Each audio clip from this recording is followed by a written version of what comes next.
어, 한 시간 찬양하셔서 막 더 힘이 나시죠? 네. 에너지를 다 쏟으셔서 또 깊은 임재 가운데 들어가실 분들이 있을지 모르겠는데 여기가 좀 시원해서 그래도 네, 또 추운데 졸리면 컨디션이 안 좋으시거든요. 오늘 앞부분 우리 찬양팀이 귀한 찬양 섬겨 주셨는데 우리 찬양팀들에게도 한번 축복의 박수 해주시면 좋겠습니다. 네. 저는 온누리교회에서 25년째 사역을 하고 있습니다. 그 한 교회에서 뭐 어려서도 뭐 한 교회를 쭉 다녔었는데 목회자가 되어서 온누리교회 한 교회에서 계속 사역을 하고 있습니다. 네, 현재는 뭐 양재에서 사역을 하고요. 워낙에 온누리교회에서는 뭐 청소년 사역 또 청년 사역 오랫동안 했었습니다. 저희 아들들이 이제 여러분 나이대가 되기 시작해서 좀 여러분을 뵐때 정말 남 같지 않은 저희 자녀 같은 그런 느낌이 있습니다. 오늘 제가 나누고 싶은 이 사무엘상 22장은 성경에서 제가 가장 좋아하는 인물 다윗에 대한 이야기입니다. 다윗의 인생에서 가장 힘들었던 시기를 꼽는다면 유대 광야에서 10년 동안 방황을 해야 됐던 시기입니다. 물론 목동 시절에도 힘들었겠죠. 뭐 전쟁 왕이 돼서 주변의 민족들과 전쟁을 치르던 시기도 힘들었겠죠. 나중에 뭐 정적들이 그를 압박하고 그러던 시기도 힘들었습니다. 그러나 그의 인생에서 정말 아무것도 안 보이던 때, 하루하루를 그냥 연명하는 것, 수명을 연장하는 것 외에는 특별히 인생을 계획할 수 없었던 때, 내 인생의 그 다음 걸음이 어디가 될지를 전혀 예측하지 못했던 때, 그때가 이제 광야 10년에 방황하던 시절입니다. 사울 왕이 쫓아다니고 다윗은 도망 다니고. 그런데 도망 다닐 때 조금 멀리 도망가면, 멀리 해외로 망명을 가면 좀 쉽지 않겠어요? 사울 왕이 쫓아오기 어렵겠죠. 뭐 자기 나라도 지켜야 되니까. 근데 하나님께서 유대 광야를 떠나지 말라고 하세요. 하나님의 훈련소. 여러분이 인생을 살아가면서 사실 이 청년의 때, 20대, 30대 지금 이 청년의 때가 어떻게 보면 가장 찬란해야 되는 때인데 이 대한민국에서는 가장 힘든 때이거든요. 이제 갈수록 취직도 어려워지고 뭐 대학 입시도 어렵고 취직도 어렵고 결혼도 어려워지는. 그래서 우리나라가 지금 일본 사회를 쫓아가고 있다 이런 얘기 많이 하죠. 이제 고연령화되는 이제 고령층이 굉장히 많아진. 앞으로 한 10년에서 20년이 지나면 대한민국이 세계에서 평균 연령이 가장 높은 나라가 될 거라고 이렇게 보고 있죠. 물론 뭐 미래 사회가 어떤 구도로 바뀌어갈 거냐 이거는 뭐 예측하기 힘든 부분이 있지만 상당히 이게 사회가 바뀌어가고 있는 거예요. 그런데 여러분이 어떻게 보면 인생의 가장 힘든 시기를 보내고 있고 또 내 개인의 어떤 삶도 케어를 하기가 힘드니까 내가 누구랑 결혼을 해갖고 그 사람의 인생을 책임지고 또 뭐 둘 사이에 자녀가 나면 자녀의 인생까지 책임지고 이런 게 그려지지가 않는 거예요. 그래서 그런 거를 계획을 세우기가 너무 어렵고 그래서 뭐 일본 같은 경우는 지금 40대, 50대 싱글들이 어마어마하게 급증하고 있죠. 네. 우리나라도 지금 그런 추세로 가고 있어요. 상당히 안타까운 부분이라고 생각이 됩니다. 그러면 이런 인생의 시즌에 우리가 어떻게 살아야 되겠는가? 저는 다윗의 시기와 여러분의 시기가 상당히 비슷하다고 생각이 되기 때문에 오늘 다윗의 인생을 통해서 함께 나눠 보려고 합니다. 결론부터 이야기를 하자면 뭐 세상에서는 어떻게든 뭐 여러분의 인생에 힘을 키워야 된다. 그게 학력이 됐든 뭐 경력이 됐든 이력이 됐든 뭐 체력이 됐든 뭐가 됐든 간에 재력이 됐든 하여튼 뭐든지 힘을 키워야 된다 이렇게 이야기를 하고 있지만 우리 내면 가운데 하나님께서 채우기를 원하시는 부분이 무엇인가? 결론부터 얘기하자면 두 가지인데요. 하나는 예배자의 삶이고 또 하나는 목자의 삶입니다. 목자의 삶. 저를 한번 따라해보세요. 예배자의 삶, 목자의 삶. 이 두 가지. 하나님이 왜 시골 목동 다윗을 불러서 최고의 왕으로 세우셨을까? 얘는 특별히 내 마음이 합한 자다 이런 말씀을 하셨고 그리고 오늘날까지도 이스라엘 역사에서 유태인들에게 질문을 해보면 역사상 최애 인물이 누구냐? 그러면 압도적으로 다윗이에요. 다윗은 뭐 성경 역사에서도 그렇고 이스라엘 역사에서도 정말 훌륭한 인물이 되었거든요. 그러면 어떻게 다윗이 그런 인생이 되었는가? 딱 이 두 가지입니다. 근데 이 두 가지를 바꿔서 얘기하자면 하나님 사랑, 이웃 사랑이에요. 아주 심플한 성경에서 가장 큰 계명이 무엇입니까? 율법학자가 예수님께 물어봤을 때 예수님이 첫 번째 내 온 마음과 뜻과 힘과 정성 다해 주 너의 하나님을 사랑하라. 그리고 내 이웃을 내 몸과 같이 사랑하라. 이 두 가지 얘기하셨어요. 이거 굉장히 쉬운 거죠. 그러니까 성경에서 답을 찾기는 쉬운 거죠. 그런데 삶에서 하기는 가장 어려운 거죠. 근데 이 두 가지를 여러분이 20대 때, 30대 때 하는 게 너무너무 중요하다는 거예요. 내가 지금은 공부하느라고 예배는 조금 뒤로, 지금은 내가 돈 버느라고 예배는 좀 뒤로.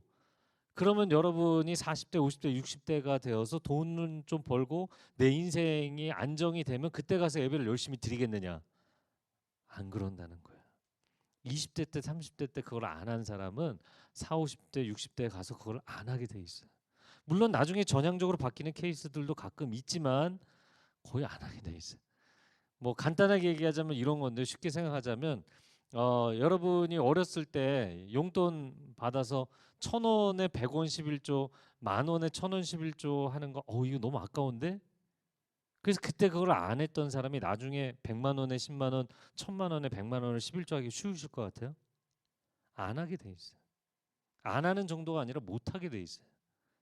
그래서 여러분이 젊은 날 내 인생이 아직은 뭔가 이렇게 틀이 안 잡혀 있고 내 인생이 아직은 미래가 보이지 않는 그런 불안한 때일지라도 내가 미래를 위해서 투자해야지 내가 언제 예배드리고 내가 언제 다른 사람 챙기고 있어 이런 생각을 하면 여러분이 인생의 가장 중요한 핵심 가치들을 놓치고 있는 거예요. 여러분 하나님을 사랑하고 이웃을 사랑하라는 이 말씀은 우리에게 이거 내가 이걸 꼭 해야 되나 이런 의무감으로 다가올지 모르지만 하나님의 말씀은 우리의 삶에 축복이 되기 때문에 명령하신 거예요. 할렐루야. 네, 그 너무너무 중요해요. 자, 결론부터 얘기했고요. 이제 한 절씩 보도록 하겠습니다. 아둘람 동굴로 이제 다윗이 도망가는 장면인데요. 오늘 본문의 1절 말씀의 첫 번째 상반절을 보면 그러므로 다윗이 그곳을 떠나 아둘람 굴로 도망하매 이렇게 돼 있어요. 아둘람 굴. 네. 자, 다윗이 어떤 인물입니까? 물론 그는 소년 목동이었죠. 그러나 지금 22장에서는 지금 그가 왕의 사위, 한 나라의 왕의 사위가 됐고 또 이스라엘 장수들 중에서는 최고의 장수. 나가서 싸우면 적들과 싸워서 한 번도 진 적이 없는 연전연승의 또 다윗이 왕의 사위까지 됐으니까 또 백성들과 신하들 모든 사람의 존경과 사랑을 받았어요. 그러니까 사울이 얼마나 압박감을 느꼈는지 야 얘는 가만히 두면 안 되겠다 뭐 이런 생각을 한 거예요. 최근에 제가 이순신 관련된 영화를 보면서 조금 영화가 아쉽다 이런 생각이 들어서 이순신에 관련된 영상을 한 20개 정도 본 것 같아요. 집중적으로 이순신에 관련된 이순신의 부장들이라는 제목으로 또 누가 역사를 전문적으로 하시는 채널에서 쫙 인물들을 다룬 게 있어서 그것도 보고 또 임진왜란사를 64편 10개월 동안 시리즈로 만드신 분이 있어갖고 그것도 또 한 편당 뭐 20분 30분인데 2배속으로 보면서 깊은 감동을 받았어요. 이 선조가 이순신이 워낙 백성들의 지지를 받으니까요. 선조가 이순신을 시기하죠. 여러분 우리나라는 조선 시대는 유교 문화입니다. 예. 충효 예지 왕에게 충성을 하고 부모에게 효도를 하는 건 사실 같은 개념이에요. 그걸 어긴다는 건 있을 수가 없는 겁니다. 그러니까 선조가 이순신을 시기했다는 것은 있을 수 없는 일에 대해서 걱정하고 있는 거예요. 그럼 왜 그렇게까지 걱정을 했는가? 이순신이 그만큼 압도적인 지지를 받았기 때문이에요. 백성들에게 또 군인들에게. 물론 그 정도는 이제 헌신적인 인물이었죠. 저는 오늘 다시 그 이순신에 대한 영상들을 보면서 조선 시대의 다윗이었다 이런 생각이 들더라고요. 하여튼 그 영상을 보는데 막 성령 충만해지고 은혜가 넘치더라고요. 얼마나 좋은지. 저는 여러분이 다윗과 같은 인물들이 되실 수 있기를 주님의 이름으로 축복합니다. 이걸 한국 버전으로 얘기하면 저는 여러분이 이순신 같은 인물들이 되시기를 축복합니다. 이건 잘 아멘 안 하잖아요. 자, 이순신 얘기를 하면 이제 조금 감이 오기 시작하죠. 다윗 얘기를 하면 약간 아이디얼한 이상적인 캐릭터이긴 한데 여러분 아직 감이 없어요. 근데 다윗이나 이순신이나 거의 비슷해요. 굉장히 비슷해요. 제가 오늘 이야기를 좀 더 하도록 하겠습니다. 자, 다윗이 그렇게 인생이 승승장구를 하고 고공행진을 하다가 갑자기 추락을 하게 된 이유는 뭐냐면 사울 왕이 시기를 해서 그를 죽이려고 했기 때문이죠. 자, 그래서 그가 왕이 있는 기브아에서도 도망을 쳤어야 됐고, 당시에 사울 왕은 기브아 궁궐에 있었나요? 기브아에 있었거든요. 근데 기브아 궁궐에 있었나요? 대답들이 없으신데 궁궐이 그 당시에는 없었어요. 사울은 첫 번째 초대 왕인데 자기 집이 자기가 다스리는 터전이었습니다. 이제 궁궐이 처음 시작된 것은 이제 다윗 때죠. 자, 그 사울이 있는 기브아에서 도망을 쳤고 자기의 영적인 멘토였던 사무엘. 자, 오늘 우리가 읽은 게 사무엘 상이잖아요. 그래서 그의 영적 멘토였던 사무엘이 있었던 라마 나옳. 나옳이라는 것은 컴파운드 뭐 집단 거주지 그런 뜻입니다. 라마에 사무엘을 필두로 해서 선지 생도들이 훈련을 받는 그런 훈련 공동체가 있었던 것으로 보입니다. 오늘날로 얘기하자면 무슨 신학교 같은 거예요. 예. 그러니까 그런 하나님의 사람들이 집단적으로 사무엘과 함께 거주하고 있던 곳으로 피신을 가는데 거기까지 또 사울이 쫓아왔고 도망을 칩니다. 자, 그러니까 이제 제사장들의 성읍이었던 노브로 갑니다. 제사장들의 성읍까지 쫓아오진 않겠지. 근데 거기도 쫓아와요. 그리고 나중에 제사장들의 성읍인 노블 남녀노소를 다 칼로 칩니다. 사울이 미친 거죠. 미쳤어요. 자, 그러니까 제사장들까지 죽이니까 이제는 정말 도망갈 데가 없는 거예요. 그래서 어디로 도망갔는가? 21장 마지막에 보면 21장 마지막에 어디로 도망을 갔을까요? 퀴즈. 네? 네, 선물은 없지만 퀴즈. 어디로 도망갔어요? 가드로 도망갔어요. 자, 이스라엘의 최대 적국은 블레셋입니다. 근데 그 블레셋의 심장이라고 얘기할 수 있는 블레셋 5대 도시 중에서 가장 머리 역할을 했던 게 가드입니다. 그 가드로 도망을 쳤어요. 근데 그 가드는 절대로 다윗이 가면 안 되는 동네예요. 왜 그럴까요? 다윗이 첫 번째로 이긴 전쟁에서 누구를 쓰러뜨렸어요? 거인 골리앗. 그 골리앗의 고향 가드. 자, 그러니까 여러분이 뭐 서부 영화 같은 거 보면 딱 건맨이 탁 말을 타고 마을에 들어가는데 바람이 휘 불면서 기둥마다 원티드, 지명수배 해갖고 누구 얼굴이 붙어 있는 거예요? 다윗 얼굴이 붙어 있죠. 이 동네에는 다윗이 철천지 원수입니다. 그런데 그 다윗이 골리앗의 동네에 노브에서 제사장들의 그 도시 노브에서 골리앗의 칼을 거기 맡겨뒀었는데 골리앗의 칼을 가지고 간 거예요. 그러니까 너무나 위태로운 상황이었죠.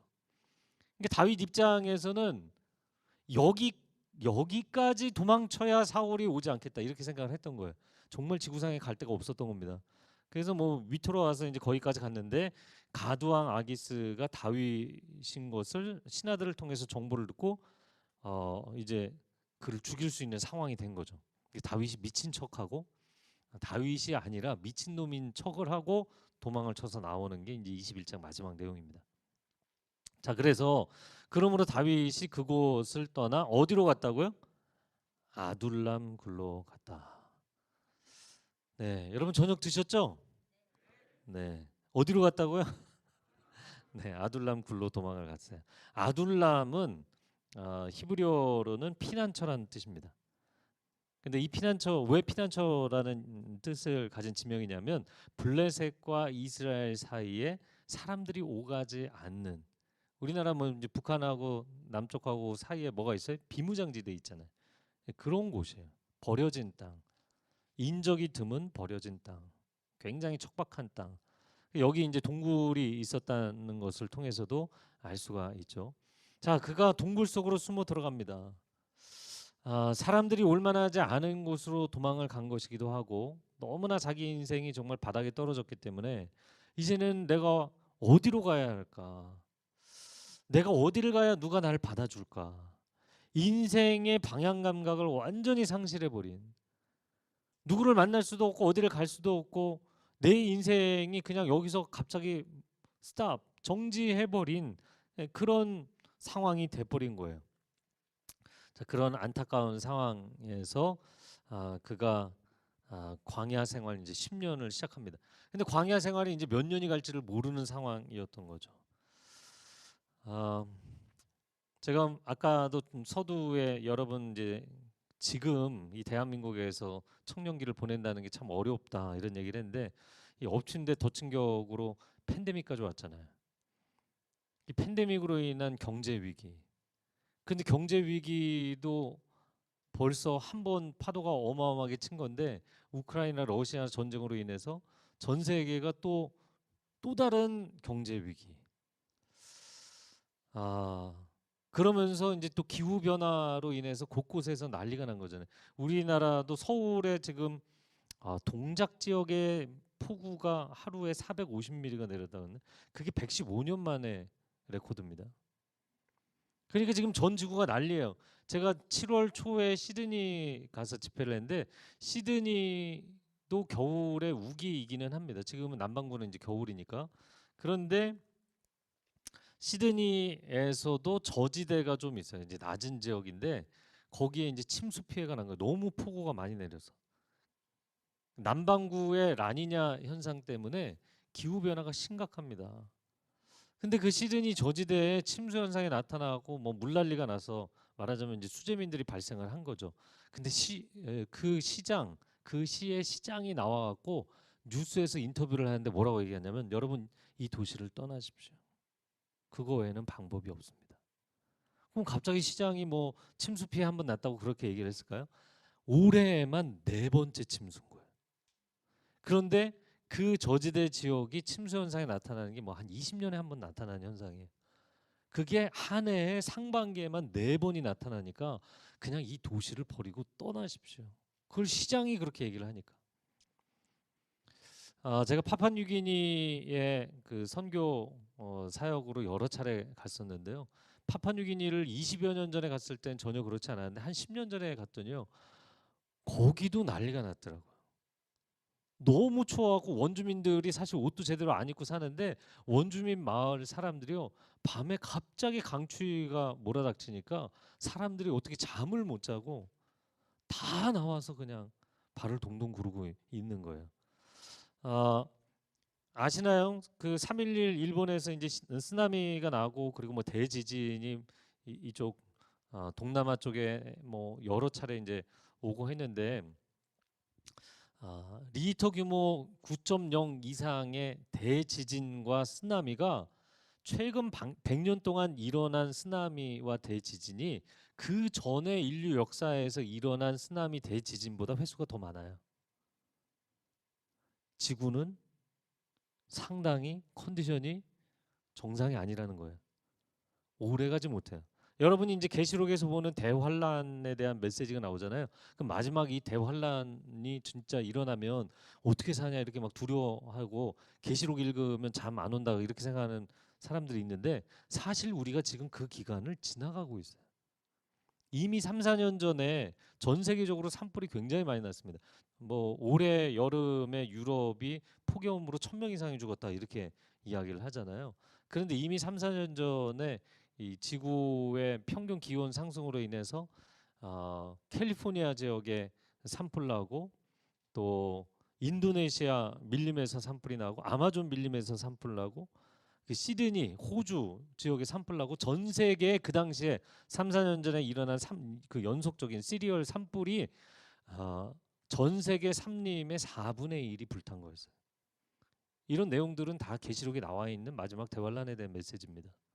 우리가 그 시간을 지나가고 있어요. 여러분, 그래서 주님은 언젠가는 오시겠지만 나는 그냥 내 인생 열심히 살고 내 인생 잘 인조해하고 그러면 되겠지. 아니요. 지금 역사의 마지막 구간을 지나가고 있어요. 그래서 우리는 이 시기를 어떻게 살아야 될 것인가. 오늘 본문의 1절 말씀에 다윗이 정말 인생이 어떻게 되는 거 아닌가, 인생이 정말 바닥에 떨어진 상황이었고 우리도 굉장한 위기 가운데 몰려있는 상황입니다. 자, 그런데 오늘 본문의 다윗의 인생을 조금만 더 생각을 해보면 1절 하반절에 다윗이 굴로 도망을 갔는데 누가 그에게 찾아왔어요? 형제와 아버지의 온집이 듣고 그에게로 내려왔다. 자, 여러분이 생각할 때 다윗이 잘 나갈 때 와서 도움을 요청해야 되나요? 다윗이 어려울 때 와서 도움을 요청해야 되나요? 잘 나갈 때잖아요. 근데 잘 나갈 때 오지 않고 왜 다윗이 지금 인생에 그냥 바닥에 떨어졌는데 찾아왔을까요? 그냥 제 추정에는 성경에 안 나와 있지만 사울 왕이 연좌제를 적용하지 않았을까? 가족에게도 죄를 물어서 죽이려고 하지 않았을까? 제사장들까지 죽일 판이니까 이게 뭐 난리가 난 거잖아요. 그런데 다윗에게 있어서 이 가족들은 결코 달가운 존재가 아니었어요. 자, 다윗의 인생을 조금 더 거슬러 올라가 보면 그가 소년 목동이었을 때 10대 때 목동 생활을 했는데 곰과 사자가 나타나고 맹수가 나타나면 목숨 걸고 싸워야 되는 그런 상황이었습니다. 근데 그런 위태로운 상황에 그 위로 기라성 같은 형님이 7명이나 있는데 형님들을 안 내보내고 막내 10대 소년 다윗을 내보냈다는 건 좀 이상한 거잖아요. 그렇지 않으세요? 여기 막내들 없어요? 막내들 손 들어보세요. 네, 마음이 어려워야 정상이잖아. 저는 막내인데 이거 볼 때마다 너무 마음이 어렵습니다. 그리고 사무엘이 이새의 집에서 기름 부을 자가 있다고 그래서 사무엘상 16장에 보면 베들레헴에 와서 이새의 아들들을 초대해서 저녁 식사를 한 장면이 있죠. 산당에서. 그때 아버지 이새가 7명의 아들들은 데리고 가면서 누구를 안 데려갔어요? 다윗을 안 데려갔잖아요. 그런데 장형부터 해서 7명을 다 선을 보였는데 사무엘이 얘도 아니다 얘도 아니다 다 탈락. 그 7명이 다 탈락을 했으면 여러분 사무엘이 다른 아들 있냐 이렇게 물어봐야 돼요? 아니면 아버지 이새가 잠깐 아직 아들이 하나 더 있습니다. 이 얘기를 아버지가 해야 돼? 사무엘이 해야 돼? 아버지가 해야 정상인 거잖아요. 근데 그 아버지가 얘기를 안 해서 사무엘이 캐물어서 데려온 아들. 여러분 다윗이 아버지와 자기 가족에게 버림을 받았다고 생각하는 사람 한번 손 들어보세요. 다윗의 인생에 별 관심이 없구나. 자, 그러면 그 정도까지는 아니지 않느냐? 그건 좀 너무 억측 아니냐? 그냥 좀 관계가 어려웠을 뿐이다. 이렇게 생각하는 사람. 네, 좋습니다. 그래서 여러분이 이제 성경을 통독을 하셔야 돼요. 그 시편 27편 10절 말씀을 한번 같이 읽어 보겠습니다. 시편 27편은 다윗의 시편입니다. 같이 읽어 주세요. 시작.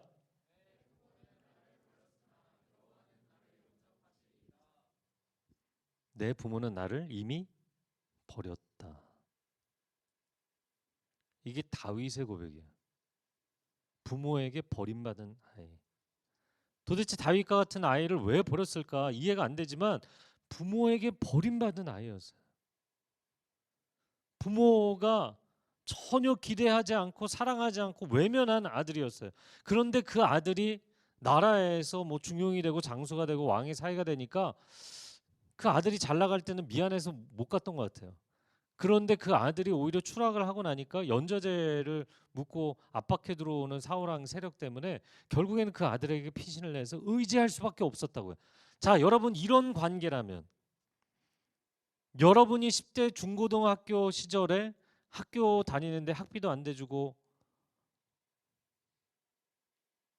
밥도 안 차려주고 재워주지도 않고 그러던 부모가 여러분 뭐 30대가 됐는데 여러분 찾아와 갖고 내 이 집에 좀 같이 지내도 되니 이러면 여러분 어떻게 하시겠어요?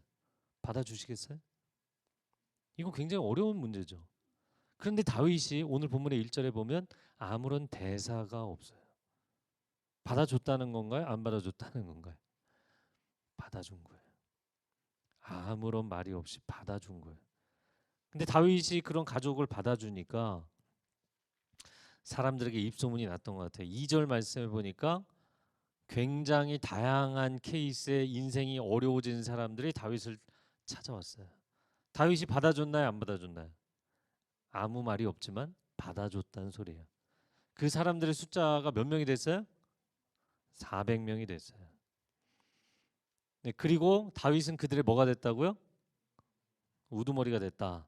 그래서 어떤 분들은 어떤 성경학자들은 다윗이 자신의 군사적인 기반을 마련하기 위해서 그랬던 것이다. 이렇게 해석을 하는데 뭐 일리가 있는 얘기긴 해요. 왜냐하면 이들이 나중에 다윗의 장수들이 되니까. 그러나 지금 다윗을 찾아왔을 때 그들의 컨디션은 어땠나요? 2절 말씀에 보면 완전히 인생이 망가진 사람들. 인생이 어려운 사람들. 그 시대에 그 사회에 적응을 못한 사람들. 사회적으로 아웃사이더가 된 사람들. 여러분 뭐 작년이었나요? 오징어 게임이? 오징어 게임에 진짜 모인 사람들 같은 그런 사람들이 다윗에게 모인 거예요. 그 다윗에게 도움이 되기보다는 다윗이 하염없이 도와줘야 되는 사람들이었습니다. 근데 이 사람들을 다윗이 하나도 포기하지 않고 다 케어를 했다는 거예요. 이들의 숫자가 지금은 400명인데 여러분 이 400명이 놀라운 숫자예요. 왜냐하면 장정만 400명. 딸린 가족들도 있었어요. 물론 싱글도 있었겠지만. 그리고 이 숫자가 한 장 넘어가면 600명이 됩니다. 아, 네. 저를 한번 보시겠어요? 여러분 꼬리잡기 게임 해보셨죠? 네. 꼬리잡기 게임을 해보면 내 뒤에 뭐 5명 조금 뭐 팀워크가 잘 맞으면 10명까지는 좀 데리고 다닐 만해요. 근데 15명, 20명 되면 이거 거의 어렵습니다. 네, 앞에하고 뒤에하고 속도가 안 맞고 일단 내가 어느 방향으로 갈게 뭐 이런 거 얘기하면서 움직이기가 어렵잖아요. 그러니까 중간에 끊어지고 뒹굴고 난리가 난다고요. 지금 다윗이 유대 광야라는 굉장히 좁은 지역입니다. 좁은 지역에서 자기 꼬리를 자기도 혼자 도망 다니기가 쉽지 않은데 꼬리를 400명이나 달고 다닌 거예요.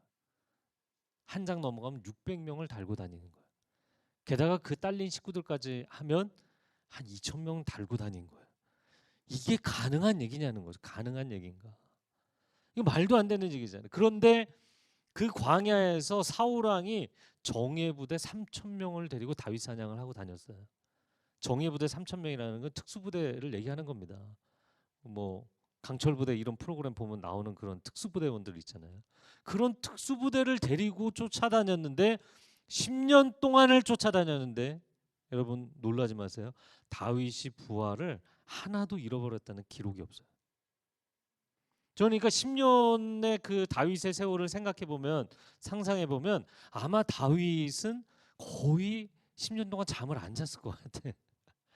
그 유대 광야에서 워낙에 목자 생활을 했었기 때문에 지형지물에 아주 능했던 사람이고 그래서 뭐 신출기물하면서 다윗이 사울 왕을 피해 다니는 것은 있지만 여러분 꼬리가 이게 한두 명이 아니잖아요.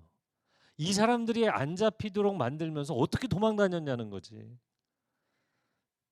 제가 오늘도 여러 개의 이순신 영상물을 보면서 이순신과 원균의 차이를 이제 얘기를 하더라고요. 그러면서 원균이 전쟁에 나가서 뭐 처음에 이제 부산 쪽에 경상 아, 우수사였나요? 좌수사였나요? 하여튼 경상도 쪽 이제 해군 담당이었죠. 그런데 뭐 처음에 대패를 해가고 결국에는 이제 이순신에게 의지를 하게 됐는데 나중에 이순신이 삼도 수군 통제사 전체 남쪽의 수군 통제사가 되니까 그거를 이제 시기 질투해서 조정에다 이상한 얘기 해갖고 이순신을 감옥에 밀어넣고 본인이 삼군 삼도 수군 통제사가 되죠. 그리고는 7천량 해전에서 전략 전술 없이 싸우다가 자기 군대를 다 잃게 돼요. 근데 자기 군대와 함선들을 다 잃게 되는데 그거 포기하고 도망갑니다.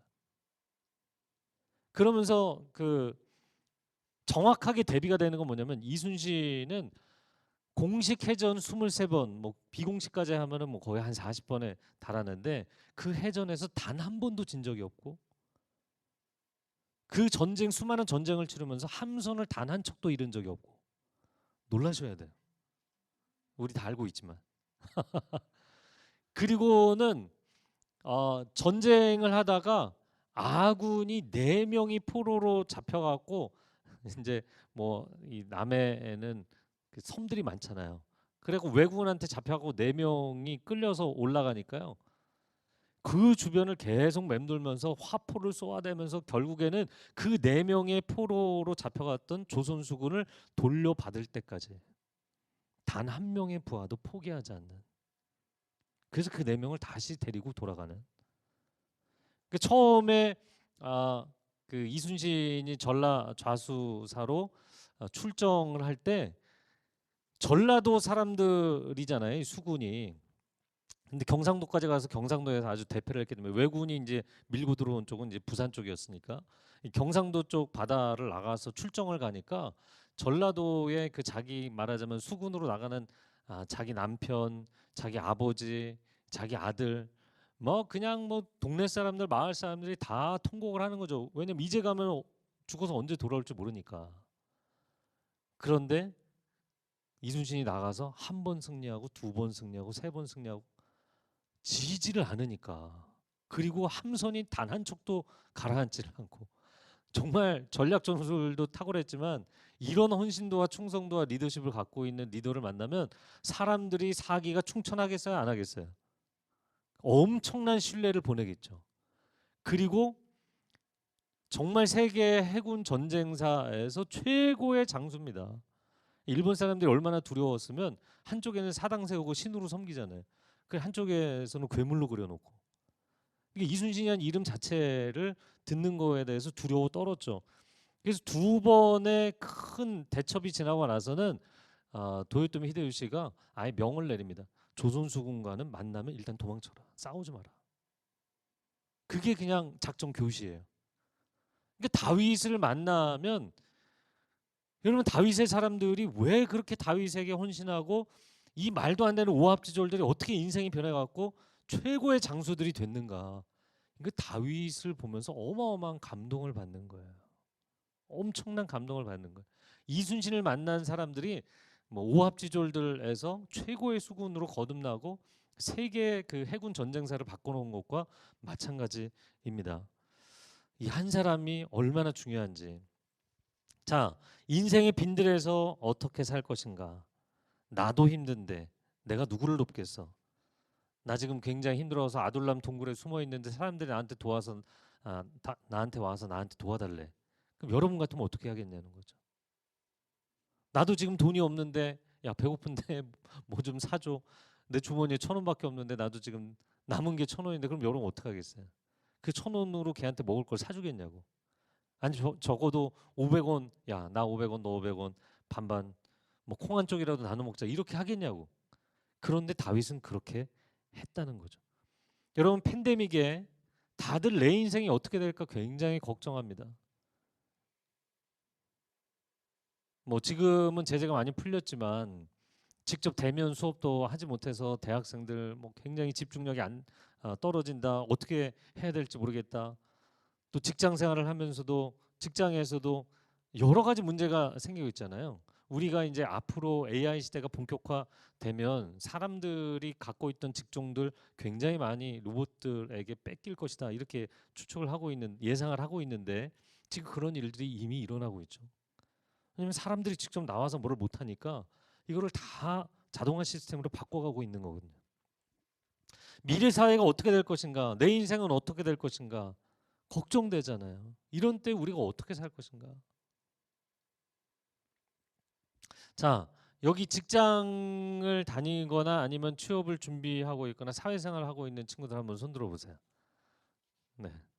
우리 이 친구들에게 격려의 박수 해주시기 바랍니다. 힘내시라고. 네. 그러면 지금 공부하고 있는 대학생들이 있으시면 손 들어보세요. 네. 우리 힘내라고 격려의 박수 해주시기 바랍니다. 네. 결혼하신 분은 네. 목사님과 간사님. 네. 그렇죠. 우리 목사님과 간사님 리더십에게도 박수로 한번 격려해 주시기 바랍니다.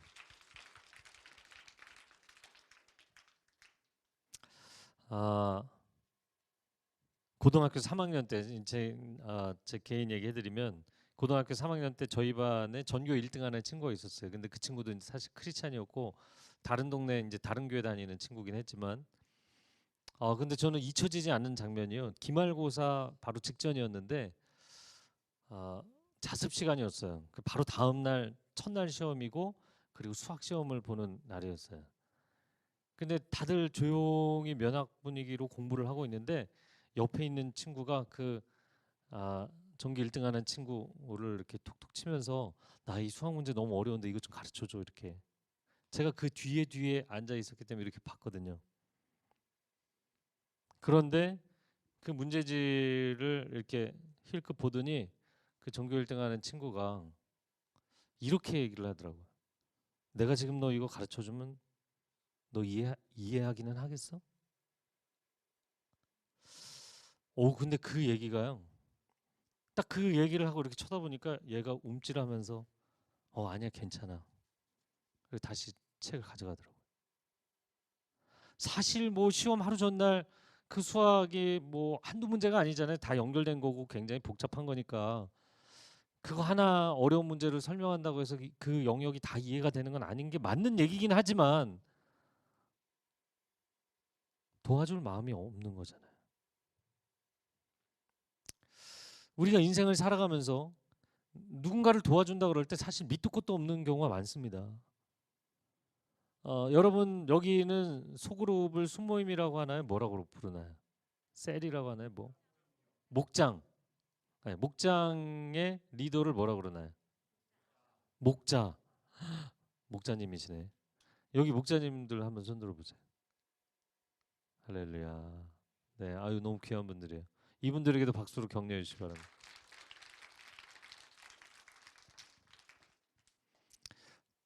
사실은 나 자신을 케어하기에도 급급한 청년의 시기에 내가 누군가를 케어하는 위치에 서 있다. 누군가를 돌보고 위로하고 격려하는 위치에 서 있다. 사실 굉장히 어려운 거거든요.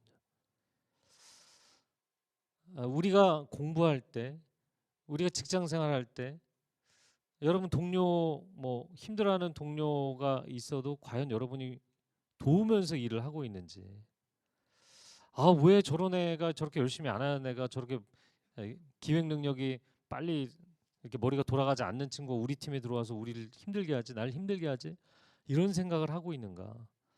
여러분이 학교에서, 직장에서, 교회에서 어떤 핵심 가치를 품고 살아가는가의 문제입니다.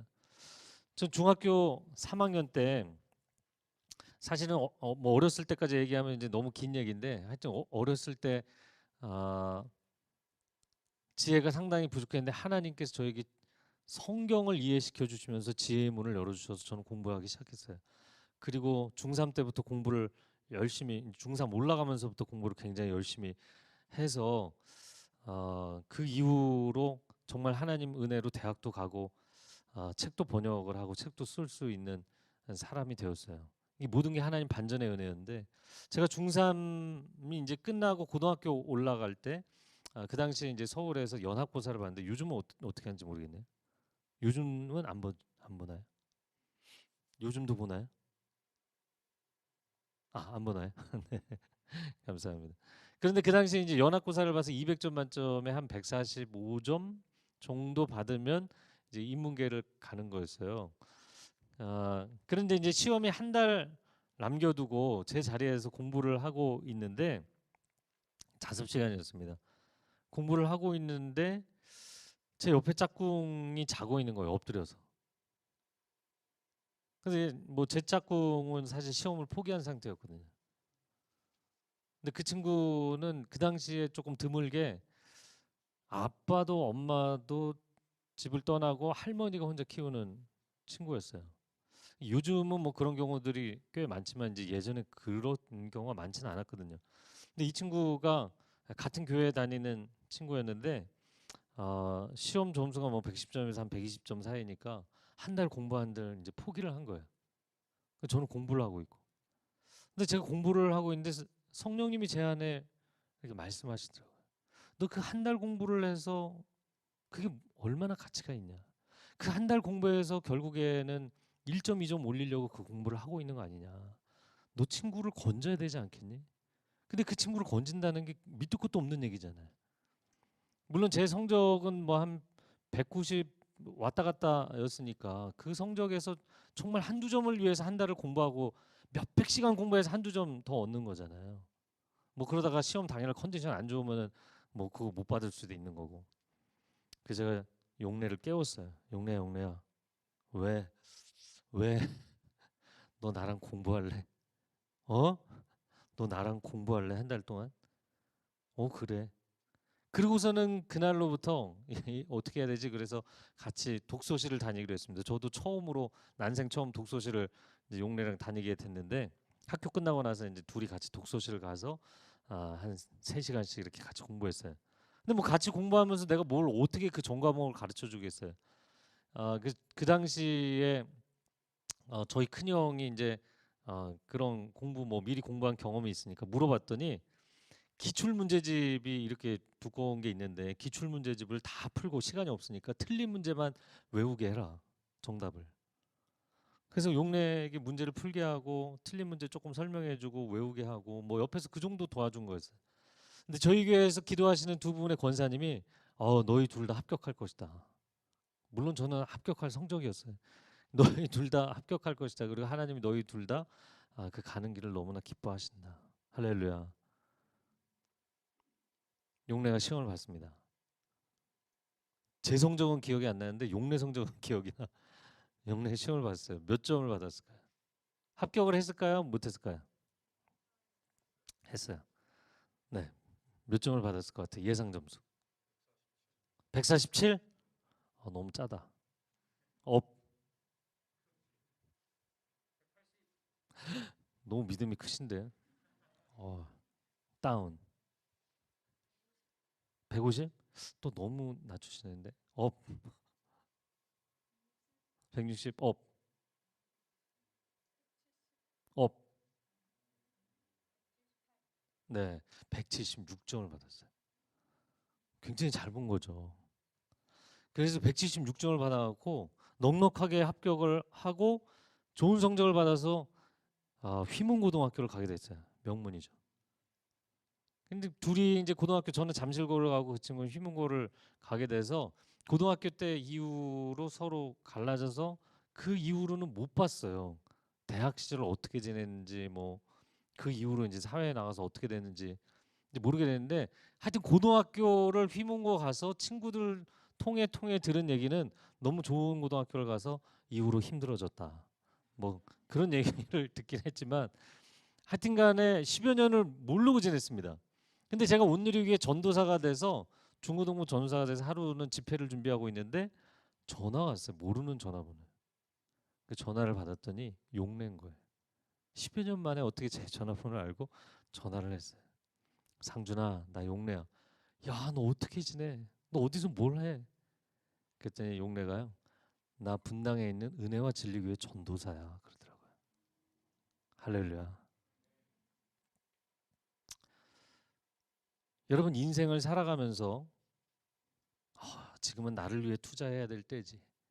지금 내가 공부를 잘해서 좋은 성적을 받아서 내가 이 회사에서 계속 승진해서 내가 웬만큼 안정적인 자리에 서면 그때 내가 사람들을 도와줄 거야. 아니요. 그때 가서 지금 그걸 안 하는 사람은 그때 가서 안 도와주게 돼 있어요. 도와주는 게 아니라 사람들을 도와주는 척하며 자기를 위해서 이용하게 돼 있어요. 왜? 인생에 진짜 아무것도 없던 때에 사람들을 도와주지 않았거든. 내가 지금 가난해서 내가 이 친구에게 뭐 야 배고파 나 뭐 좀 사줘 그러는데 내가 사줄 수 있는 돈이 500원, 1000원밖에 안 될 때도 안 사줬는데 내가 더 많은 돈을 나중에 이 친구를 위해서 사줄 것 같아요? 내가 더 많은 에너지를 써서 이 친구를 도와줄 것 같아요? 안 그렇게 돼 있더라는 거예요. 인생은 점을 찍는 게 아니라 선을 긋는 것입니다. 내가 하루하루 점을 찍어가면서 이게 선이 되어서 지금 내가 살지 않은 삶을 미래에 가서 지금은 철저히 나를 위해서 살다가 나중에 가서 내가 예배도 열심히 드리고 나중에 가서 내가 사람들도 도와줘야지. B 아니에요. 지금 여러분이 선택하지 않는 삶은 5년 뒤에도 10년 뒤에도 더더욱 선택을 안 할 가능성이 높아지게 돼 있어요. 그런데 세상은 끊임없이 여러분에게 잘못된 생각을 불어넣는다는 거예요. 지금은 너 자신을 위해 투자해야 돼. 다른 사람은 신경 쓰지 마. 다른 사람과 경쟁해서 네가 디디고 올라가야지. 이 얘기만 하고 있는 거예요. 아닙니다. 팬데믹 기간에 여러분 수련회도 사실 편하게 하지 못하셨을 테고 예배도 어려움이 있었고 소그룹도 하기 어려웠고 아우니치를 가기도 어려우셨을 텐데 저희 교회는 뭐 여름마다 진짜 청년들이 아우니치 정말 열심히 가거든요. 근데 저희 교회 대학부에서 작년부터 한 프로젝트가 있어요. 그건 뭐냐면 배남 프로젝트입니다. 배남 프로젝트는 뭐냐면 배워서 남주자 프로젝트.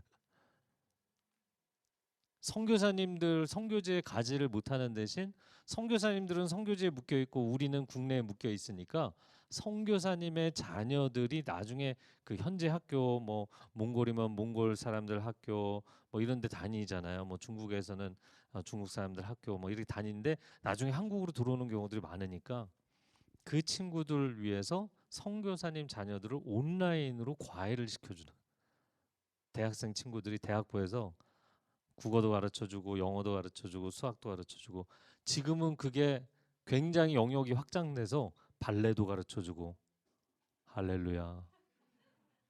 주님 기뻐하셔서 막 빛이 지금 그렇게 헌신해서 선교사님들 전 세계에 있는 선교사님들을 자녀들을 수백 명을 그렇게 배남 프로젝트를 하고 있어요. 할렐루야. 그거를 작년 여름에 이제 선교지를 2년째 못 가게 되니까 대학부에서 그런 아이디어를 내서 여름 기간 동안 하자, 한두 달 하자 이렇게 처음에 시작했다가 제가 너무 좋아갖고 이거 1년 내내 하자. 그렇잖아요. 애들 공부를 뭐 여름 방학에만 하나요? 그러니까 1년 내내 하자. 그래서 지금까지 이어져서 하고 있습니다. 여러분 팬데믹 기간이어서 방에 갇혀 있고 사람들도 못 만나는데 내가 누구를 도와줄 수 있겠어? 전혀 그렇지 않습니다. 저는 지금 양재 온누리교회 담당하고 있는데요.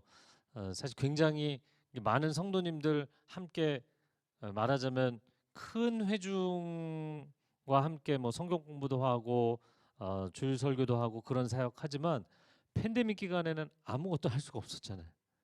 모임도 못 갖게 했잖아요. 예배도 못 드리게 했잖아요.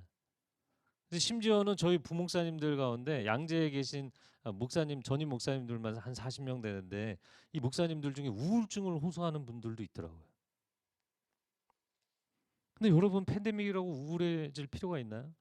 전 팬데믹 기간에 세 가지를 했는데 첫 번째는 뭐냐면 보라 통독이로 저는 통독 사역을 한 10여 년 했습니다. 그래서 성경 통독 관련된 책을 하나 써서 온라인으로 강의를 하니까요. 원래는 현장 강의만 할 때는 서울에 계신 분들만 왔는데 진짜 해외에 있는 분들 또 지방에 있는 분들까지 온라인으로 거의 2배나 많은 숫자가 참석을 하셔갖고 함께 성경 통독하고 성경 공부했어요. 할렐루야. 제가 아는 한 집사님은 함께 모여서 새벽기도도 못하고 막 그런 기간에 기도 모임을 만드셔갖고요. 줌으로 같이 기도하기 원하시는 분들 그러면 골방 기도를 하는데 혼자 기도하면은 왠지 힘이 안 나잖아요. 그러니까 아침 9시 애들 학교 가고 남편 직장 가고 그리고 나서 아침 9시에 줌 딱 오픈해서 한 분이 찬양 이 집사님이 이제 찬양 유튜브로 찬양 이렇게 틀어놓고 그리 기도 인도를 하는 것도 아니에요. 그냥 1시간 동안 그 연결된 사람들이 다 각자 자기 거실에서 자기 방에서 1시간 동안 통성 기도하기. 그것만 해도 너무너무 힘이 난대요. 내가 혼자 기도하는 게 아니니까. 여러분 충분히 할 수 있는 것들이 많습니다. 제가 두 번째 한 건 뭐냐면 전도입니다. 뭐 정부에서 방역 지침 가이드 8명까지 모일 수 있다, 6명 모일 수 있다. 그러면 그 인원 숫자에 맞춰서요. 저희 교회 또 전도 열심히 하시는 집사님들 있거든요. 그래서 개인 전도 할 수 있게 저를 만나게 해주십시오. 왜냐면 많은 성도들을 이렇게 한꺼번에 모일 수가 없으니까. 그 작년에 그 5명의 그 넌크리스찬이죠. 네. 그분이 이제 교회로 초대하기를 원해서 예수님 소개한 분들, 그분들 모아놓고 성경 공부하고 1대1로 만나고 해서 올해 다 세례받았어요. 할렐루야. 그리고 어제 두 번째 그 모임을 시작했어요. 얼마나 감사한지 몰라요.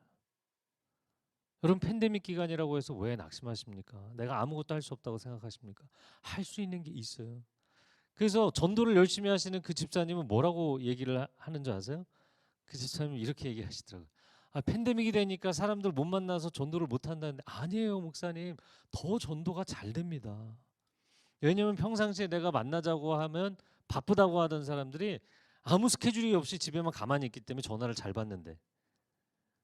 그리고 전화해서 예전 같으면은 뭐 하나님 얘기, 예수님 얘기하면 아우 나 됐다고 교회 절대 안 나간다 그러던 분들이 뭐 자기 개인적으로 우울하고 사업도 안 되고 그러니까 기도해 준다 그러면 너무너무 고마워하고 하나님 얘기 듣고 그리고 막 눈물을 흘리고 그렇게 돌아오는 분들이 생기는 거예요. 여러분 팬데믹 기간 이어서 또 뭐 교회들이 뭐 전염병 퍼뜨리는 온상처럼 언론에서 약간 편향적으로 보도한 부분도 있잖아요. 물론 교회 중에서 잘못한 교회들도 있지만 대부분의 교회들은 잘 지켰는데 사실 언론이 과도하게 그렇게 보도한 부분 때문에 여러분 직장에서 저 교회 다닙니다, 저 크리스찬입니다 이런 거 자랑스럽게 얘기 못하는 사람들도 꽤 있는 걸로 알고 있어요. 여러분 그런데 실제로 여러분이 사람들을 직접 만나서 얘기를 해보면 다르다는 거예요. 달라요. 내가 당신을 위해서 기도하고 있습니다. 내가 과장님을 위해서 기도하고 있습니다. 내가 팀장님을 위해서 기도하고 있습니다. 그냥 그 한마디를 하시면 돼요. 어려운 게 아니에요, 전도가. 제가 팬데믹 기간에 세 번째 한 것은요. 사실 저는 25년 사역하면서 하나님 나라 위해서 교회 위해서 목숨 걸고 헌신하며 살았습니다. 하루에 한 뭐 3시간 4시간 자면서 교회 사역 새벽부터 밤까지 사역했거든요. 그래서 많은 부흥도 경험했지만 사실 저희 가족에게 굉장히 미안했어요. 근데 팬데믹 기간에 교회 뭐 전면 폐쇄되기도 하고 그러니까 저희 아내가 어느 날은 전화해 갖고 당신 교회 모임도 없는데 왜 이렇게 늦게 들어오냐. 제가 그 당시 이제 책을 쓰고 있었거든요. 보라통도. 그래서 일찍 들어가겠다고. 그리고서는 일찍 들어가기 시작했어요. 그리고선 저희 집에 TV도 안 보기 때문에 일찍 들어가고 앉아서 할 게 없더라고요. 근데 저희 아내에게 한 달에 뭐 두세 번 밥 먹던 사람이 갑자기 매일 들어와갖고 매일 밥 해달라고 하기도 좀 그렇고 또 저희 아내는 그냥 음식을 간단하게 먹고 하루 종일 책 보고 하루 종일 그냥 외국 강의도 듣고 뭐 이런 거 좋아하는 사람이지 음식에 특별한 애정이 없으시거든요. 그래서 저는 음식에 대한 애정이 있어요. 간단하게 먹어도 맛있게 먹고 싶은 애정이 있어요. 그래서 그냥 내가 먹고 싶은 걸 내가 만들어 봐야겠다. 그래서 만들기 시작했고 아, 저희 아내에게 제가 너무 빨리 선언을 했는데 저희는 이제 결혼 24년 차입니다. 앞으로 50년 더 살아야 되는데 제가 아내에게 2년 전에 웬만큼 해보니까 제가 놀라운 걸 발견했는데 요리에 은사가 있더라고요. 할렐루야. 그래서 아내를 주방에서 은퇴시켜줬어요. 저희 집의 요리는 80% 이상 제가 합니다. 제가 또 많이 나와 있어야 될 때는 요리를 만들어 놓고 나오기도 하고 여러분 팬데믹이 되니까 아무것도 할 수 없다고 생각하는 사람들이 너무나 많은데 아니에요. 사실 저희 이제 큰아들이 대학교 3학년이고 둘째가 고등학교 2학년인데 방학 때 갖고 밥을 좀 많이 먹었거든요. 이제 작년 방학 때도 그렇고 올 여름 방학도 그렇고 제가 아이들 음식해서 먹이는 게 너무너무 행복한 거예요. 왜 자녀들이 열심히 돈 벌고 수고한 아빠들은 잘 나중에 그리워하지 않고 엄마만 그렇게 그리워할까? 이유를 알겠더라고. 엄마가 그 요리를 해서 먹이는 게 사랑의 화신이 되는 거더라고. 네, 자매들 별로 달가워하지 않지만 제가 요리를 해서 먹여보니까 이게 진짜 사랑의 행위인 거예요. 사랑을 쏟아부어서 사랑의 양념을 쏟아부어서 먹이는 거예요. 근데 이제 애들이 뭐 대학 생활하고 이제 개인 스케줄들이 바쁘니까 그냥 단품 먹는 거에 익숙한데 제가 음식을 이것도 해주고 또 갖다 주고 또 갖다 주고 또 만들어서 갖다 주니까 저희 큰아들이 하루는 그러더라고요. 아빠 이건 좀 아닌 것 같아. 그래서 왜?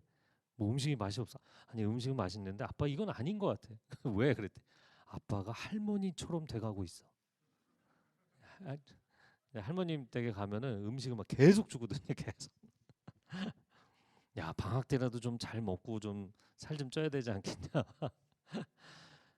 여러분 제가 오늘 두 가지를 얘기하고 있는 거예요. 여러분의 인생에 정말 가장 힘들고 미래가 안 보이는 지금의 시즌을 살아갈지라도 두 가지 핵심 가치를 타협하시면 안 돼요. 첫 번째, 하나님 사랑하는 예배자로 살아가는 삶 포기하시면 안 되고, 두 번째, 여러분 곁에 있는 사람들을 소중히 여기고 사랑하는 삶. 내가 뭐 아무것도 가진 게 없는데 뭘 도와주겠어? 아니요. 여러분이 정말 사랑의 마음이 있으면 뭐든지 해줄 수 있어요. 아니 그러니까 사랑하는 사람을 위해서는 한겨울에 추우면 교제를 하고 있는지 안 하고 있는지는 모르겠지만 밝히지 마세요. 네. 교제를 하고 있는지 지금 밖에서 가로등 밑에서 한겨울에 약간 막 첫눈이 막 내리고 있는데 밤에 추워지고 있으면 내 여자친구가 추워하면 코트를 벗어줘야 돼요? 안 벗어줘야 돼요? 실제로 그렇게 해요? 안 해요? 네, 그렇게 하죠. 네. 그렇게 하는 게 정상이잖아요. 그런데 과학적으로는 피하 지방이 남자가 훨씬 적기 때문에 남자가 훨씬 추위를 많이 탄다는 거 아세요? 그게 정상이에요. 근데 사랑의 힘으로 코트를 벗어주는 거예요. 그죠? 사랑의 힘입니다. 사랑하면 사람이 창의적이 되고요. 사랑하면 사람이 헌신적이 되고, 사랑하면 사람이 자기가 할 수 있는 한계를 뛰어넘는 초월적인 사람이 됩니다. 이게 사랑의 힘이에요. 하나님이 많은 능력을 갖고 계시지만 하나님의 최고의 능력은 사랑입니다. 할렐루야. 아들의 생명까지 내어주시는 사랑, 그 사랑의 능력으로 우리를 구원하신 거예요. 천지만물을 만드시고 기적을 만드시고, 여러분 그런 능력보다 더 놀라운 능력은 생명까지 내어주신, 자신의 존재 자체를 다 쏟아서 내어주시는 사랑의 힘. 자, 그래서 저는 여러분이 인생의 빈들에서 다윗처럼 아둘람 공동체를 세우시기를 주님의 이름으로 축복합니다. 자, 여러분의 인생의 빈들에서 정리할 건 첫 번째, 절대로 예배를 포기하지 않겠습니다. 절대로, 저를 따라해보세요. 절대로 예배를 포기하지 않겠습니다. 그래서 이 용산교회 청년부, 이 청년부 예배가 아둘람 공동체의 예배가 될 수 있기를 축복합니다. 다윗이 인생에서 가장 힘든 시기에 가장 주옥 같은 시편을 많이 남겼어요. 나중에 다윗이 궁궐에 들어가서 그때 남긴 시편들은 몇 개 없고요.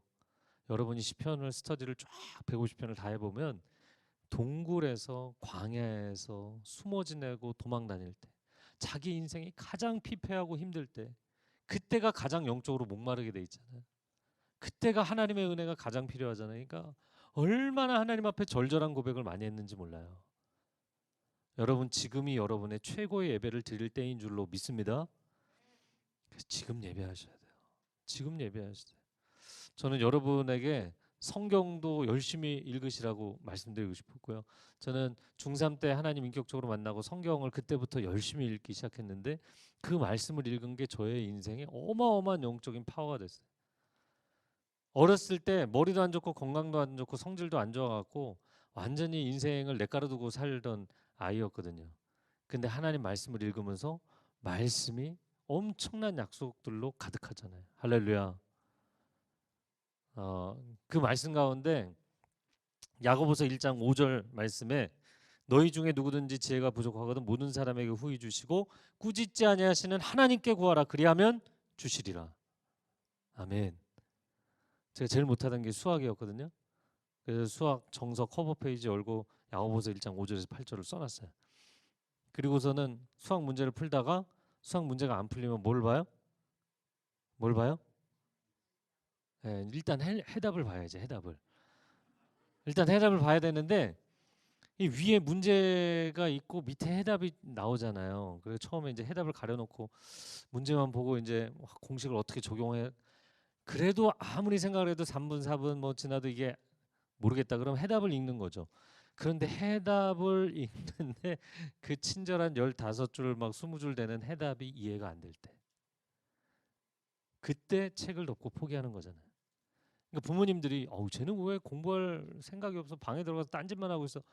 여러분 우리도 다 공부 열심히 하고 싶죠. 그러나 아니 그 친절한 해답이 이해가 안 되는데 그다음에 어떻게 하겠어. 그다음에 방법이 없잖아요. 그러니까 저도 뭐 맨날 그 책 덮었던 거죠. 그런데 이번에는 책을 덮고 커버 페이지를 열고 야고보서 1장 5절에서 8절을 하나님께 읽어드렸어요. 저 자신에게 상기시킨 게 아니에요.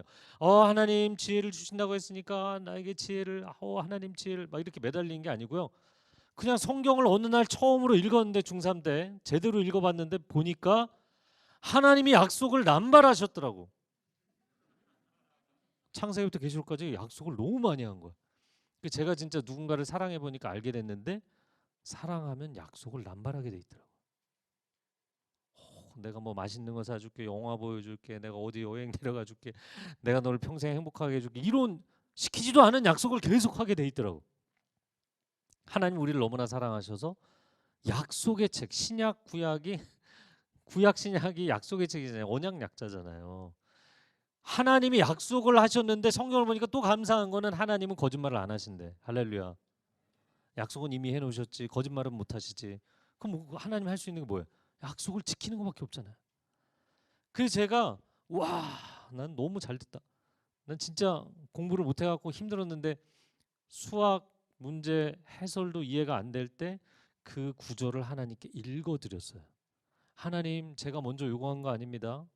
하나님이 먼저 저한테 약속하신 거예요. 약속을 지켜주세요. 그리고 책을 펼쳐서 읽으면 해설이 방금 전까지 이해 안 되던 해설이 이해가 되는 거예요. 할렐루야. 그래서 저는 진짜 하나님이 개인과에 해주시듯이 공부를 했어요. 그 제가 대학 들어갈 때 저희 저는 91학번인데 91학번 입시 때 수학이 어려워서 평균 점수가 전국 평균 점수 2, 30점 떨어졌을 때였어요. 수학을 가장 잘 봤어요. 기적이죠. 기적. 하나님의 기적. 여러분이 지금 공부를 하고 있는 친구들도 그렇고요. 여러분 회사에서 일하는 친구들 기획서 써야 되고 항상 지금 뭐 상황이 이런데 마켓의 상황이 이런데 내가 여기서 무슨 기획서가 나오겠어? 무슨 프리젠테이션을 할 수 있다는 거 아니요. 하나님께 지혜를 구하면 하나님이 지혜를 주실 줄로 믿습니다. 아멘. 네. 인생에 지금은 내가 힘드니까 일단 공부하고 일단 일하고 나중에 상황 좋아지면 예배 아닙니다. 지금 예배자로 살아가면서 하나님의 지혜와 능력과 기적을 체험하는 삶이 되어서 여러분이 30대가 되고 40대가 되고 50대가 되면 더 놀라운 믿음의 사람들이 되시기를 축복합니다. 그리고 여러분을 보면서 다윗의 무리들이 다윗을 보면서 다윗의 삶에 저게 되는 걸 보니까 우리도 될 것 같아. 용기를 얻게 되고 소망을 주는 사람들이 되시기를 축복합니다. 아멘. 자, 두 번째는요. 내 곁에 있는 사람들을 사랑하겠습니다. 저를 따라해보세요. 내 곁에 있는 사람들을 사랑하겠습니다. 오늘날 이 시대가 이제 물질 만능 시대가 되다 보니까 너무 문화적 가치가 중요한 시대가 돼버린 거예요. 머티리얼리즘, 물질주의 시대. 제가 오직 예수 1권, 2권 번역을 했는데 그 2권의 세속 사상과 기독교를 비교하는 챕터에서 그런 얘기가 나와요. 한 예화입니다. 어떤 사람이 자기 신형 아이폰하고 아이폰을 철로를 건너가다가 떨어뜨린 거예요. 근데 저기서 기차가 막 달려와요. 그 지나가고 나서 알았어요. 내 신형 아이폰을 떨어뜨렸어. 근데 그 선로에 누군가가 또 지나가다 어린 아이를 떨어뜨렸어.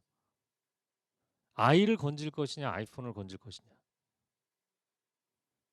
근데 아이폰을 건지는. 물론 이게 상상한 스토리지만 오늘날 시대가 그런 시대가 됐다는 거예요. 그러니까 결혼을 해갖고 애를 낳는데 부부가 게임하다가 애를 아사시키는 뭐 그런 커플들이 나오고 있는 거잖아요. 실제 그런 상황들이 벌어지고 있는 거잖아요. 여러분 그런 일들이 일어나고 있습니다. 남편이 돈을 제대로 내가 원하는 만큼 못 벌어오면 넌 남편이 아니야 라고 선언하는 아내들이 있습니다. 여러분 이런 세상으로 돌아가고 있는 거예요. 그러다 보니까 정말 한 사람이 얼마나 소중한지에 대해서 그 가치를 상실하고 있어요. 저를 따라해보세요. 나는 존귀한 하나님의 형상입니다. 정말 그렇게 믿으세요? 이건 아멘 노멘이 아니고 네 아니오잖아요. 여러분 옆에 있는 사람에게 너는 다 동기가 아니지. 형제님은 자매님은 존귀한 하나님의 형상입니다. 이렇게 얘기해 주시겠어요?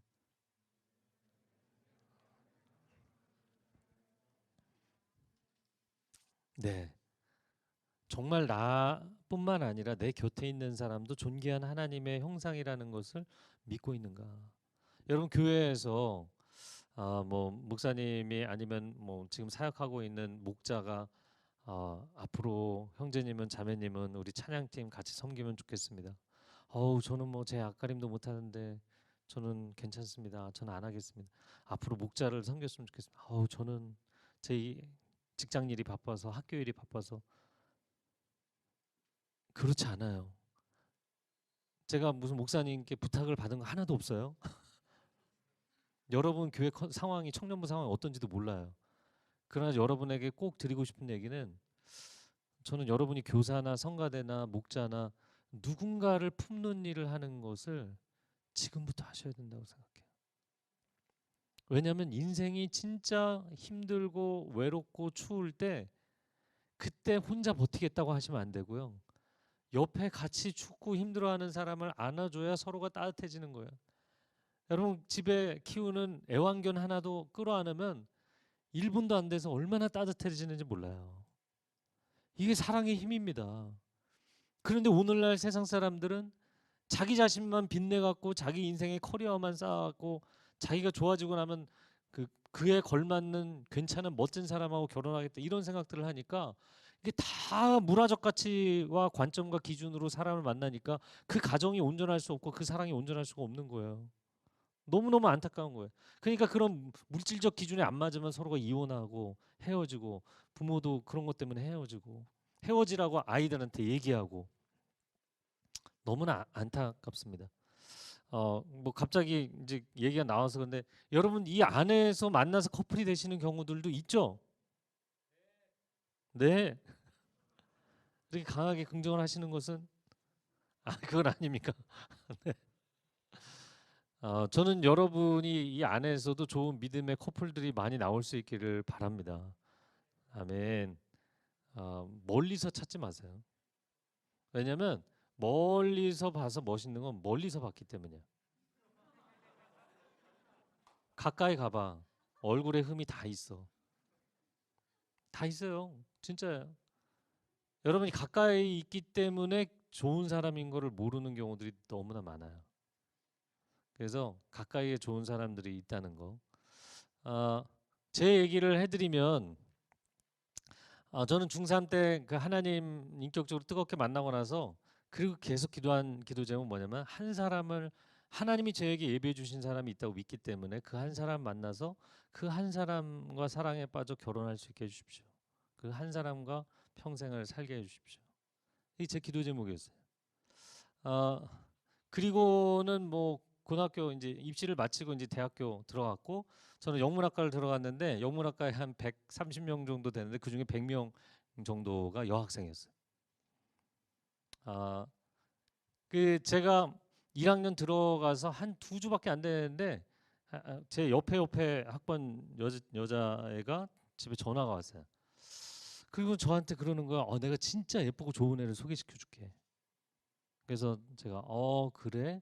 난 고맙긴 한데 난 괜찮아. 아니 내가 진짜 예쁘고 좋은 애를 소개시켜 준다니까. 나는 우리 동기들 우리 학번 친구들도 100여 명이나 돼서 그 친구들을 알아가려면 시간이 많이 걸릴 것 같아. 뭐라고? 제가 핑계를 대는 줄 알더라고요. 저는 진짜 제 마음 가운데 그 친구들을 다 알아가고 싶었던 이유는 제가 그 친구들을 알아야 전도를 하니까. 그리고 미팅 소개팅을 할 생각이 없었거든요. 여러분에게 이 얘기를 하면 무슨 말도 안 되는 구시대적인 삶을 살았나 이렇게 보겠지만 제가 대학교 1학년, 2학년 때 별명이 천연기념물이었어요. 그냥 바로 천연 상태 그대로 박물관에 들어가신 분. 그래서 미팅 소개팅 안 했습니다. 그 친구가 나중에는 제가 핑계대는 줄 알고 화를 내면서 전화를 끊더라고요. 1학년 1학기, 1학년 2학기, 2학년 1학기까지 교양 영어가 저희가 이제 40명 단위로 해서 세 클래스가 있었는데 저는 일부러 제가 중간 때 번호인데 앞에 반, 그 다음 학기에는 앞에 반, 그 다음 학기에는 뒤에 반 가서 친구들 저희 과 친구들 다 사귀었어요. 왜냐면 100여 명이나 되기 때문에 서로가 알기가 어려웠거든요. 앞에 번호 때하고 뒤에 번호 때는. 그리고 제가 사명감으로 열심히 한 게 있었습니다. 그건 뭐냐면 족보 만드는 거였어요. 그 대학생들 그 족보 이제 선배들로부터 내려오는 자료 있거든요. 시험 자료. 저희가 영어학 개론 시험이 아주 악명 높은 시험이었는데 4학년들이 재수강을 할 때도 점수가 안 나오면 F를 주는. F 주면 졸업 못 하거든요. 그런 아주 손한 교수님이라고 우리가 손 하나 있는 아주 괴물 선생님이라고 그랬는데 그 손한 교수님이 아주 무시무시한 분이었어요. 그리고 이 시험을 중간고사, 기말고사 시험을 서술 시험을 보는데 7시간 동안 서술 시험. 7시간 동안 서술하는데 그것도 영어로 써야 되고 교재랑 똑같이 쓰면 안 되고 교재에 있는 영어 표현을 바꿔서 자기 언어로 써야 돼요. 그 대학 시험지가 이렇게 큰 대학 시험지로 평균 14면 정도 써야 나올 수 있는 시험이에요. 그러니까 족보만 엄청납니다. 거기다가 뭐 교수님이 준 책에다가 교수님 강의에다가 저는 역사적 사명감을 가지고 최고의 족보, 최고의 족보를 이제 왕족이라고 하거든요. 이제 왕족을 만들기 위해서 정말 심혈을 기울여서 했어요. 할렐루야. 그런데 제가 그 왕족을 만든 게 후배들도 언제까지 보고 있나 봤더니 15년이 지났는데도 제가 졸업하고 15년이 지났는데도 보고 있더라고요.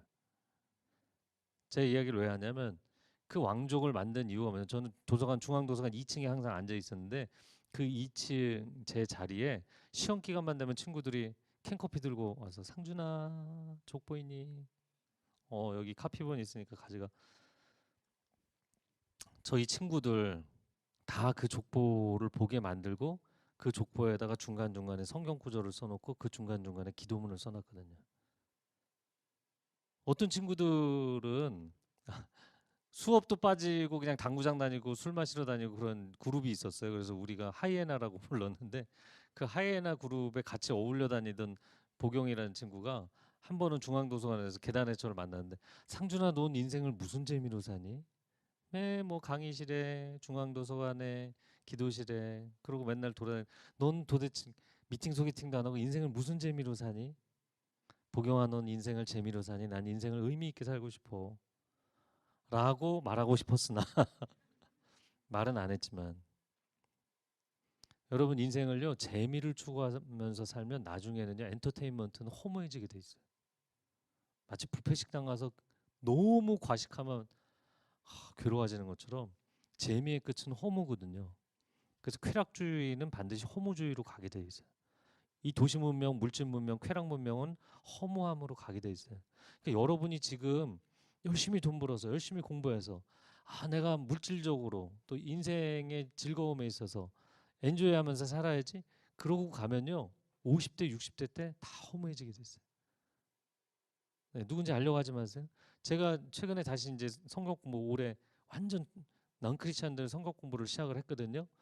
그런데 그 모임에 오신 분들이 다 저랑 나이가 이제 비슷해요. 저도 이제 올해로 5학년 들어섰는데 인생의 딱 중반 5학년 돼서 허무함을 느끼는 사람들.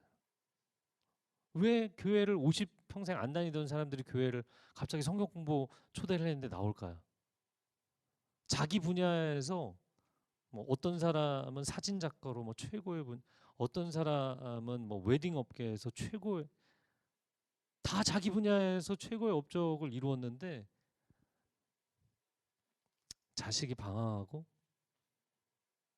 남편이 방황하고, 남편이 방황한다는 게 뭔 소린지 알겠죠? 남편이 집에 안 들어오고 방황하시고 자기 인생이 허무한 거야. 내가 도대체 인생의 50년을 이렇게 열심히 산 게 무슨 의미가 있지? 그리고 어마어마하게 자기 분야에 성공하고 돈 많이 벌어갖고 맨날 최고 명품 막 몇백만 원짜리 백 사고 막 이러고 사도 허무한 거야. 쇼퍼홀릭, 쇼핑 중독에 빠져 있는 사람들. 허무한 거예요. 채워지지 않는 거예요, 영혼이. 근데 의미 있게 살면 재밌어요. 의미 있게 살면 엔딩은 재밌게 돼 있어요. 할렐루야. 그런데 그 보경이를 제가 군대 갔다 와서 일리노이 대학에 교환학생 제가 갔었는데 그 한 텀 가 있을 때 거기서 봤어요. 거기서 테소를 공부하러 그 친구는 이제 졸업하고 와 있었는데, 상준아 내가 요즘 성경 공부하고 있어. 그러던 그 보경이를 올 상반기에 또 다른 친구를 통해서 저를 만나겠다. 목사를 왜 만나려고 그러겠어요. 그리고 셋이 만나갖고 점심 먹으면서 얘기했는데, 나 교회 나가고 싶어. 그동안 인생에서 하나님에 대해서 끊임없이 궁금증은 있었지만 교회 정착을 못했는데 나 교회 나가고 싶다. 그래서 저희 양재오늘이 교인이 됐어요. 할렐루야. 제가 대학생 때 20여 년 전에, 30년 전이군요. 30년 전에 뿌렸던 씨앗들. 그때 열심히 제가 공부해서 공부 자료 나눠주고 기도해주고, 또 어떤 친구들은, 심지어 어떤 한 친구는 뭐 여러분 누군지 모르시지만 자기 인생이 술독에 빠져서 공부에 집중도 안 되고 방황을 하니까 저한테, 야 상준아 너 나랑 같이 살아주면 안 되겠냐 이렇게 얘기를 하더라고요. 저는 그 친구들이 다 돌아오고 있는 게 너무너무 감사해요. 할렐루야.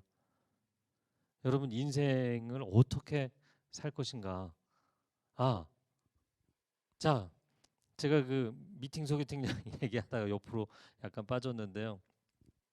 그 한 사람을 놓고 기도하다가 제가 대학교 2학년 마치고 군대 갔다 오고 그리고 학교에 돌아와서 학교 기도실에 아침 저녁으로 들어갔던 것 같아요.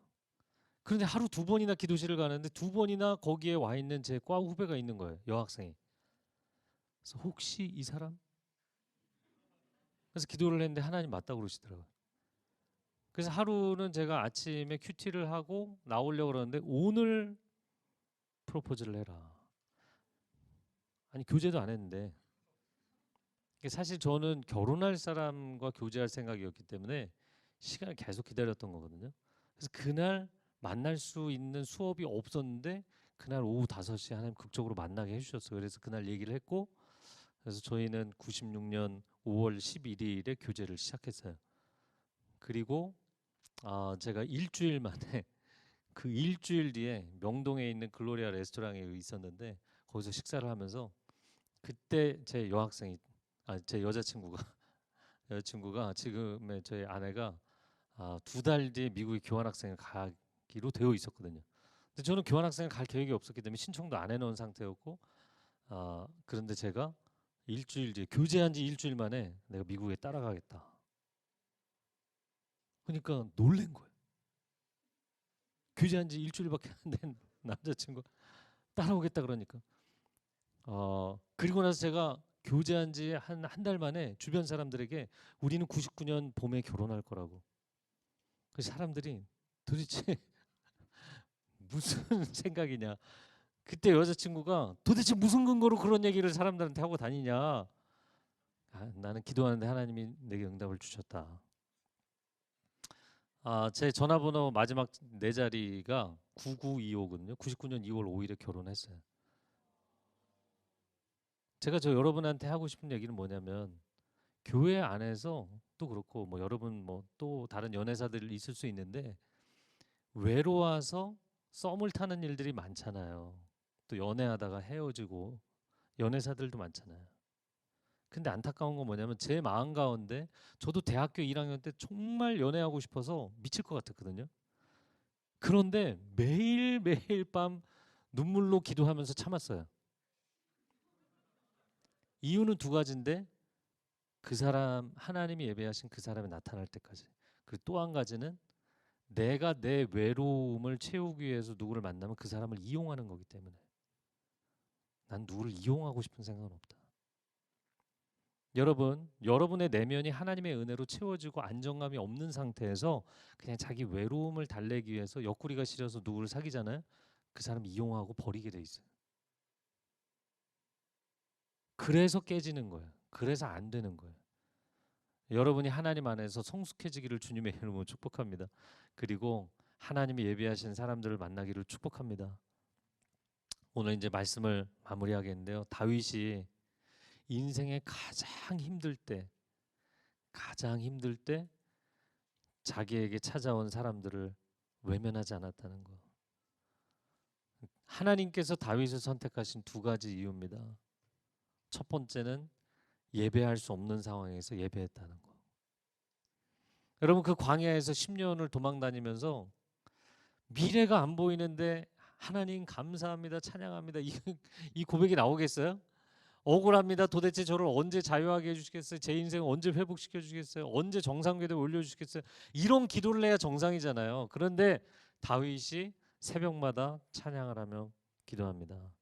시편 57편 한번 보여주시겠어요? 시편 57편의 이 구절을 보면 한번 같이 읽어볼까요? 시작.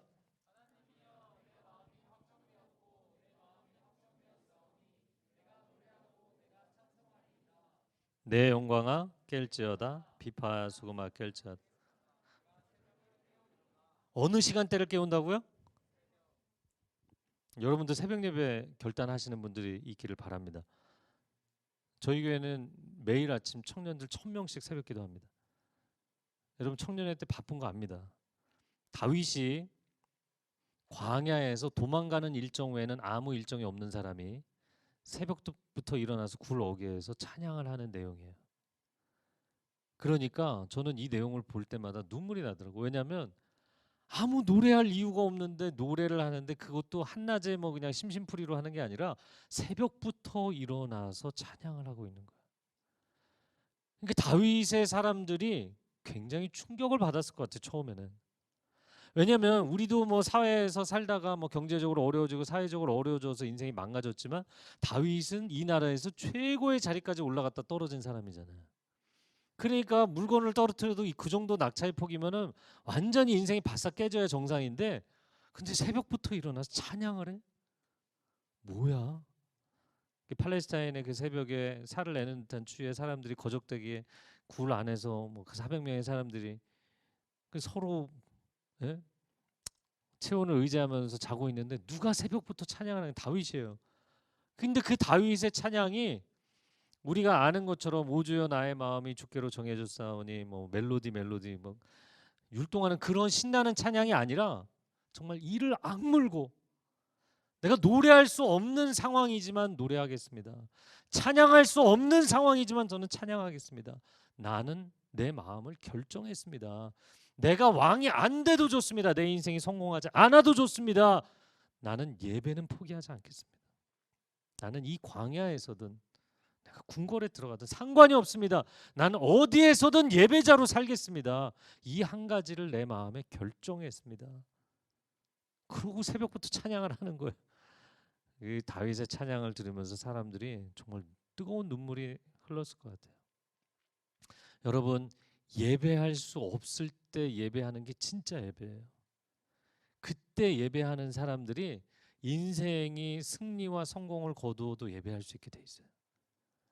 인생이 지금 힘들고 어려워서 난 예배 못하겠다 이런 사람들이 인생이 막 돈이 생기고 지위가 생기고 힘이 생기잖아요.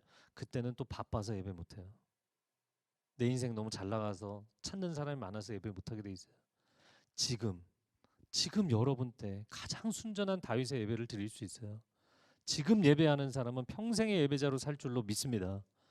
그리고 또 한 가지, 여러분 주변에 있는 사람들, 내가 진짜 가진 게 없고 영향력도 없고 도와줄 것도 없을 것 같지만 지금 내 곁에 있는 사람들을 도와주는 사람들이 정말 좋은 남편, 정말 좋은 아내, 정말 좋은 부모, 정말 좋은 지도자가 될 수 있어요. 직장에서 여러분이 할 수 있는 거 별거 없잖아요. 이제 사회 초년생이고 기업에 이제 들어간 사람들, 말단 사원들이 할 수 있는 거 별거 없잖아요. 그러나 운신의 폭이 없는 그때에도 여러분의 포지션에서 할 수 있는 한 최선을 다해서 도와주는 사람, 그 사람들이 자기 분야의 전문성이 인정되어서 헌신도가 인정돼서 직급이 올라가면 그런 사람들이 팀을 하나로 만들어서 이끌어 갈 수 있는 리더십을 발휘하게 돼 있어요. 다윗이 자기 부하를 10년 동안 단 한 사람도 포기하지 않습니다. 이순신이 자기 배 한 척을, 자기 부하 한 사람을 절대로 포기하지 않습니다. 그리고는 역사를 뒤집어 놓는 거예요. 그리고는 역사를 바꿔 놓는 거예요. 여러분, 결혼에 대해서 소망이 요즘 청년들이 없으니까 아예 비혼주의까지 선언하잖아요. 왜? 결혼하고 나면 대부분의 부부들이 결국엔 나중에는 성격 차이, 뭐 서로 싸우고 뭐 이런 경우들이 다반사거든요. 이제 우리나라도 서구 사회 비슷하게 가서 이혼율이 갈수록 급증하고 있거든요. 아니요, 그렇지 않습니다.